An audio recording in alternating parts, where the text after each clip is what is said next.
Ronald Coleman, inviting you to radio's most dramatic half hour, Favorite Stories.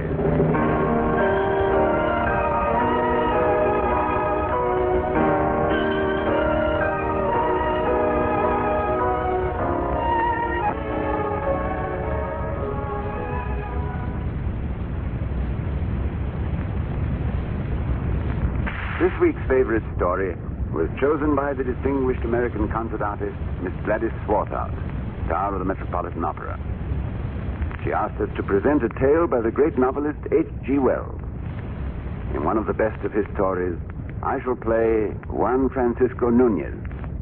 Here's Act One of Strange Valley.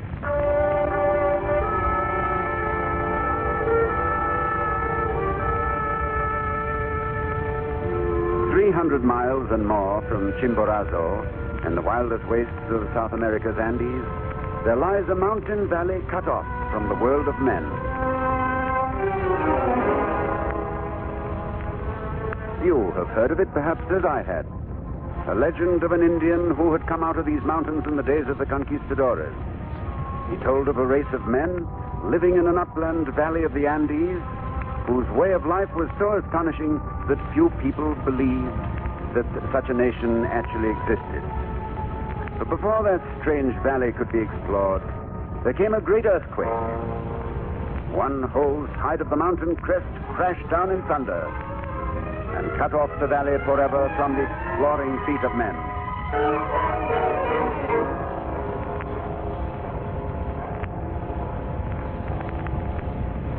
I had heard this legend, handed down from father to son out of the distant past, and to me it was a tale to be told by firelight, never in the honest brightness of the day. I was certain, as you are no doubt certain, that there is no such valley in the remoteness of the Andes. But you are wrong, and I was wrong, for I have but lately returned from there.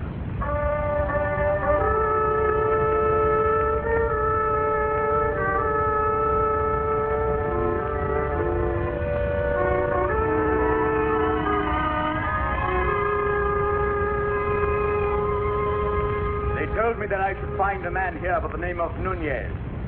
The man here. I am Nunez. Good. My name is Chatterton. I've come out here to your country to climb mountains. Wish to engage you as a member of my party. We're leaving at dawn to climb Parascotopetl. You know the mountain? Oh, yes. It is the Matterhorn of the Andes, but no man has ever reached the summit. I shall. I am prepared to pay you 10 English pounds for your services as a guide to my party. That is the price you pay a man to cling to the cheekbone of death? There are others who will accept my offer if you refuse. Well, Senor Nunez? Where is the meeting place? The cathedral steps. I shall be there at dawn.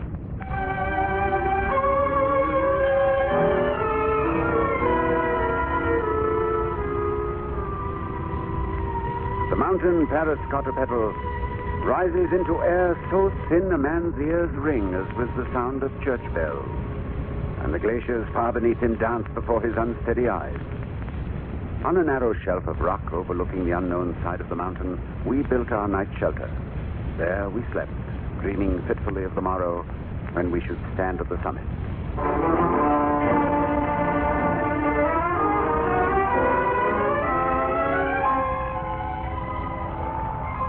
Wake up. This is the day. On your feet, men. Wake up. Where is Nunez? He was sleeping here at the edge of the cliff. His blanket is gone. Look, below. He's there. There's the trace of his fall in the snow. He must have rolled off the ledge in his sleep. Nunez! Nunez! Nunez! Nunez! Nunez! The floor open. Search for him. No. But he may be lying down there in pain. We are going on to the summit. The man is obviously dead.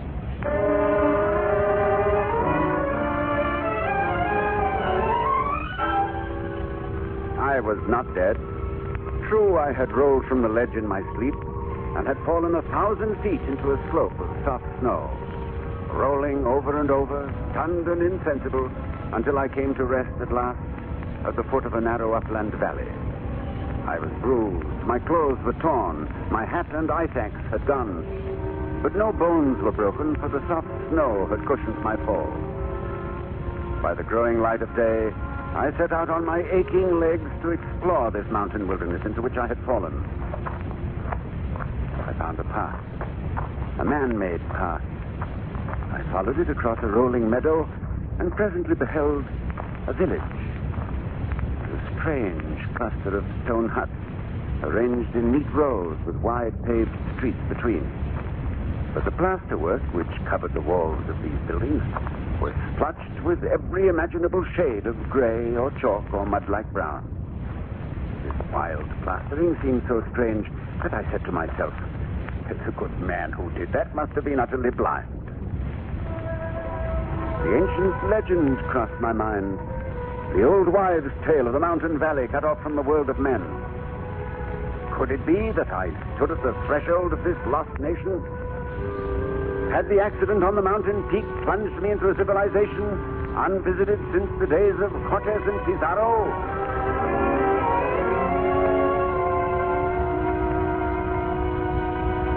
Hello, you carrying the water bucket. Who called? I am a stranger to your valley, a visitor from a far land, who comes asking your help and friendship. He speaks with a strange accent, Brother Correa. But he seems to be a man, Brother Pedro. Where does he come from? Down out of the rocks. Over the mountains I come, from near the city called Bogota, where there are hundreds of thousands of people, and where the city path is out of sight. Sight. What is sight? Let us touch him, Correa. Find out what manner of creature he is. Touch him. Feel the coarseness of his hair, like goat's hair. Rough as the rocks which begot him. Perhaps he will grow finer here. What is this? Those are my eyes. There's a queer growth on his face. 2 of them. Little brushes which flutter back and forth. What possible use can they be? Careful. Mind my eyes. Oh, the poor man stumbled against our water buckets, Pedro. His senses are still imperfect. He stumbles and talks unmeaning words. Lead him by the hand. There's no need, my friend. I can see. See? Help him, Brother Correa. He's sick and afraid, like a child who is lost. Let us lead him to the elders. Yes, but shout first, lest the children be afraid. It was a country of the blind. Long generations ago, this gentle race of mountain folk had lost the power of sight in a dread epidemic, perhaps. And now their eyes were sunken hollows in their faces, and all memory of vision, of light and dark and color, and the miracle of seeing, all this was forgotten. I recalled the old proverb, in the country of the blind, the one-eyed man is king. Surely I could become king here. I, who had 2 eyes to see with, and they, who lived in utter darkness. I could become their master. Take care. He has stumbled again. I was not watching. I was thinking of an old proverb. Hold his arm tightly, Correa. Help him through the city. Who is this creature you are bringing to us, Pedro? It is a wild man who has come down out of the rocks. I have come over mountains and glaciers, halfway to the sun, out of the city called Bogota. A wild man using wild words. Did you hear that? Bogota. His name is Bogota. Aye, Bogota. A city to your village. I come from the great world where men have eyes and see. His name is Bogota. He stumbled twice as we came down the path. Take him to the elders. The elders will know what to do with him.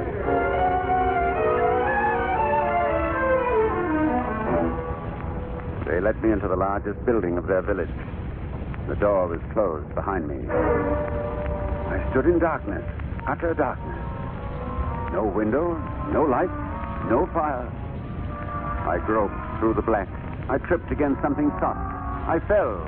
A dozen hands reached toward me, held me. I struggled against them. It was useless.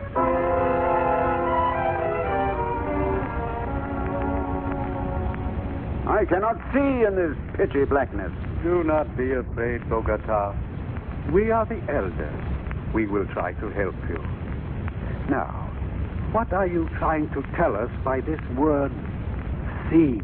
Why, to see is to be held breathless by the sun rising over the snowfields. the purple twilight against the peak of Parascotopetl, the soft whiteness of a woman's face. That is what it is to see. Purple? Whiteness? Oh, you are but newly formed, Bogota. We will instruct you in the ways of the world so that you may live in peace among us. I know more of the world than you have dreamed of. If you are arrogant, Bogota, we shall have no choice but to cast you out, and you will starve in the rocks and the wilderness. You must forget this talk of sea. Has no one ever told you, in the country of the blind, the one-eyed man is king? What is blind? It was infuriating to treat it as if I were a child. To have my precious power of vision laughed at by these blind men? How could I bring them to reason? Prove to them the superiority of my eyes? But one there was who didn't laugh. A young girl with a serious, clear-cut face. Her eyes were not sunken after the common way of the valley, but lay in a shadow as if they might open again at any moment. In my first days there, it was she who brought me food. Goat's milk in a wooden bowl and rough salted bread. I thought her lovely from the first. But presently she seemed to me the most beautiful thing in all creation. My heart trembled as I sought to speak with her. Child, what is your name? I am Medina Sarote, the youngest daughter of Correa. It was Correa, my father, who found you in the rock. Oh, no, Medina. It was I who found him. With my eyes, I saw your father and a man called Pedro carrying water buckets. You understand, don't you? You believe that I can see? I believe that it is a beautiful fancy, what you call seeing, like poetry or soft music. And I believe that you are not a wild man, as my father said. But you are gentle and kind. Oh, Medina Sarote. It is a frightening place into which I have fallen. A valley of strangeness beyond belief, and of loneliness from which there is no escaping. But, Medina, if you will be my friend, perhaps I can find happiness in your country of the blind.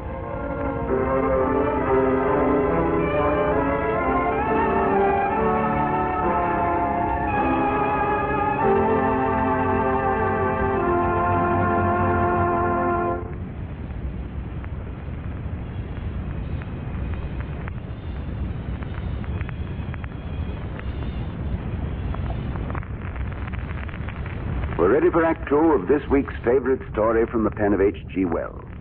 We're grateful to Miss Gladys Swarthout for selecting it. And now, if Maestro Claude Sweeten will raise the curtain of the second act, I shall retire as your host to reappear in a moment as Juan Francisco Nunez, who is a visitor in the country of the blind.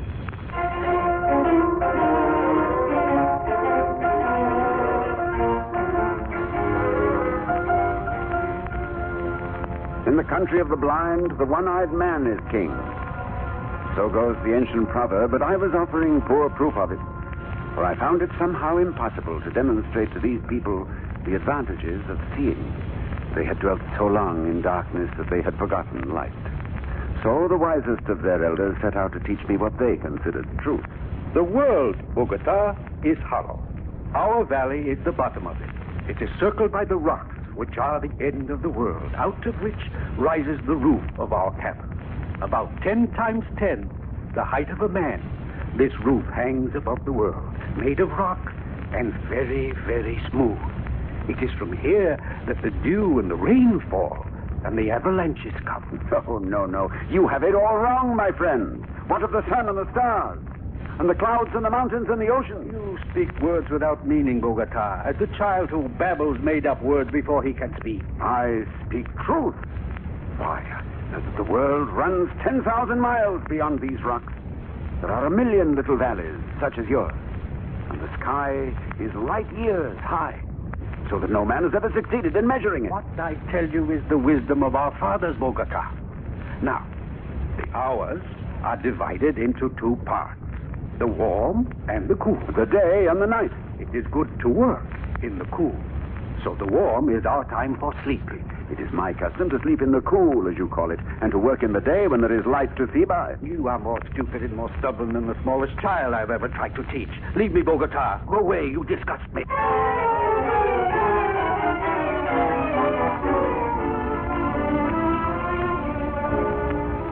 Do not trample the grass, Bogota. What? It is not allowed. Medina, how did you know I was on the grass? I heard you. I made no sound. Poor Bogota. You cannot hear very well. Come and walk with me. Can you hear the past? I can see the past. Bogota, why do you still speak of seeing?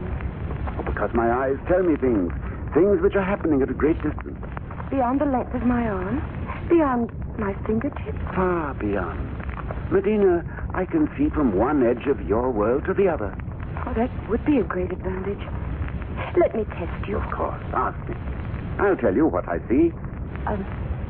What is my father doing now? Well, where is he? That is for you to tell me, with your seeing. You must tell me in what general direction to look. Very well. I left my father inside our house by path 17.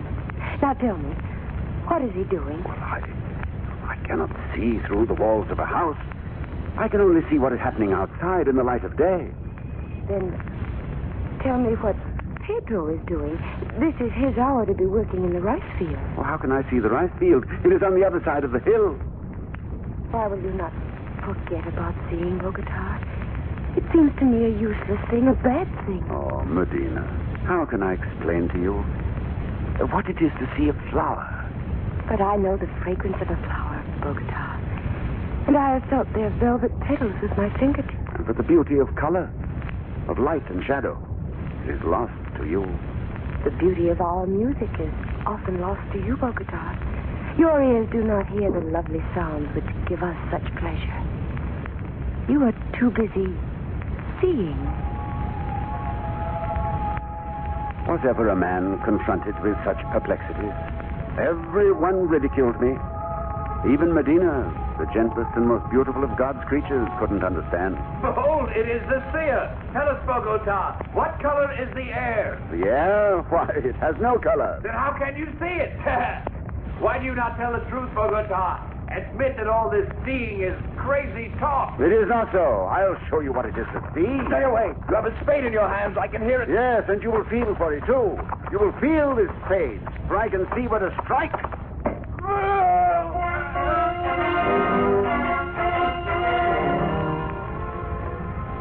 When I saw the man lying unconscious at my feet, I knew that I had done an evil thing. There was a hush, an ominous quiet all through the village. There seemed to be a quiver of excitement in the air, an alarm sounding outside the range of my hearing.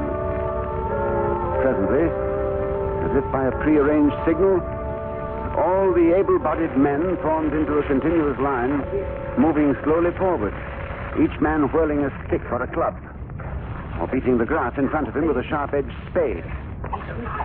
They kept turning their heads from side to side, muttering to each other, keeping their ranks tightly closed. I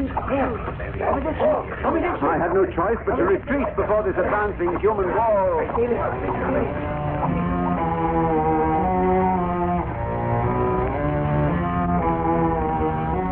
I was forced out of their village, up into the rocks where I stayed 2 nights and a day, an outcast, without shelter, without food.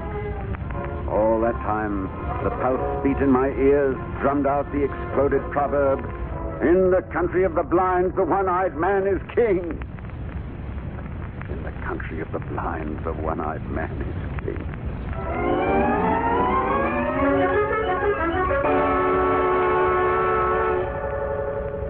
Hello. Hello, let me come back. I am hungry. Bogota? Yes, I'm sorry I struck the man. Let me come back.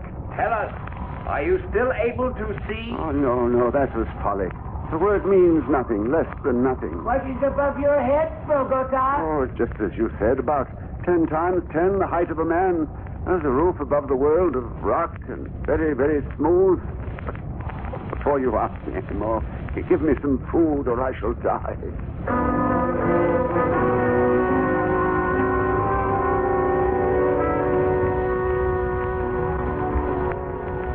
difficult to believe the kindness and tolerance of these blind people.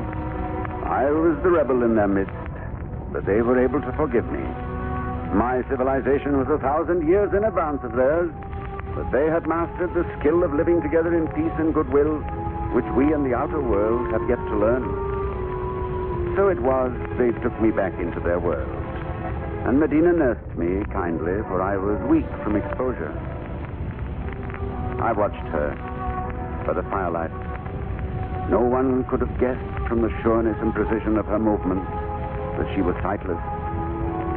The emotion I felt toward Medina was more than gratitude, and I knew there could be no happiness for me in the country of the blind unless I could share my life with her. I will never consent to such a marriage. The man has delusions. But he's better than he was, Father.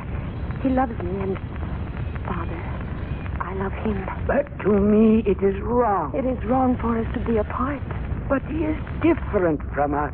He suffers from a sickness called seeing. Father, what if he were to be cured? Perhaps our doctors could do something to make him like we are. Well, there would be no objection then. Oh, I will talk with him. He loves me. I know he will agree. I will talk to him.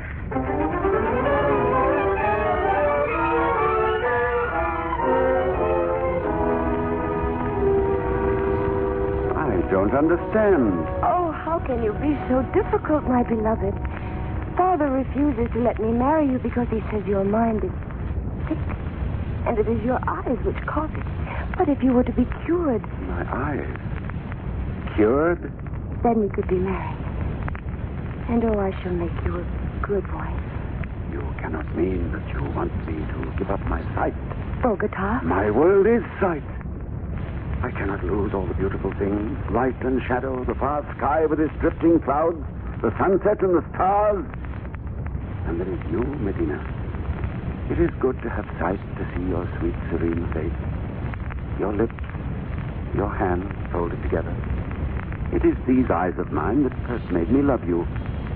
And now I must lose them, touch you, hear you, yes, but never see you again. I wish sometimes... Yes? I wish sometimes you would not say such things. Would it please you if I were to consent to this? Oh, if you would. If you only would.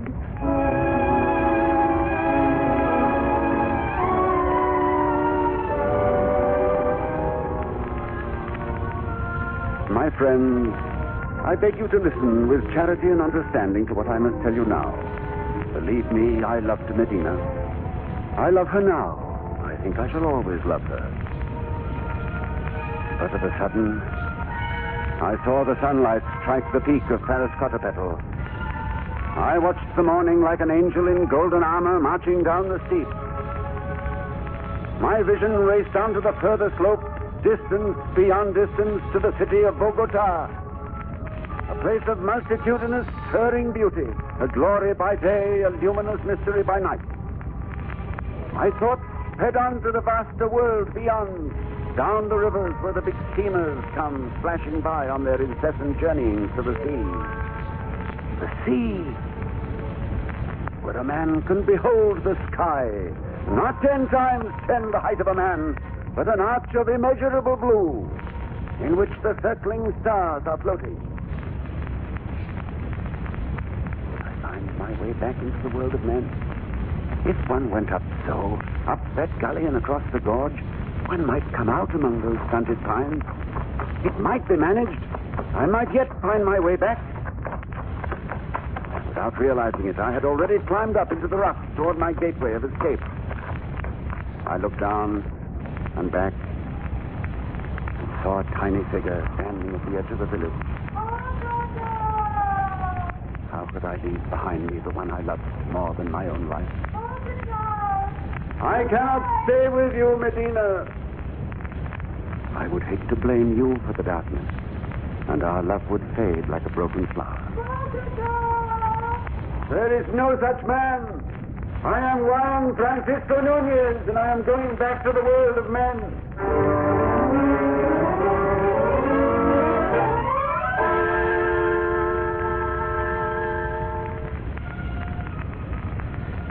By sunset, I had reached the foot of the glacier.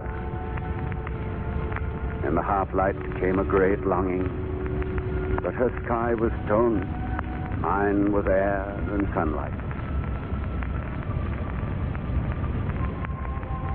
The glow of sunset passed, the night came, and I slept under the cold stars, dreaming of my lost Medina.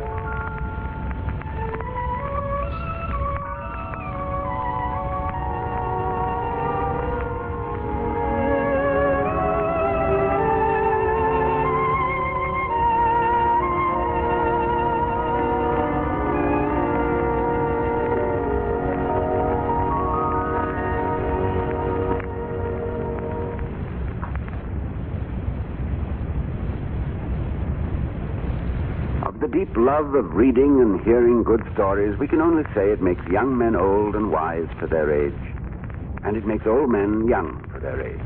Next week's half hour is such a story. Anton Chekhov, a work of art. Miss Dorothy Kirsten, lovely Metropolitan Opera star, selected it. An amusing, ironic tale of the unexpected. We hope you'll be listening.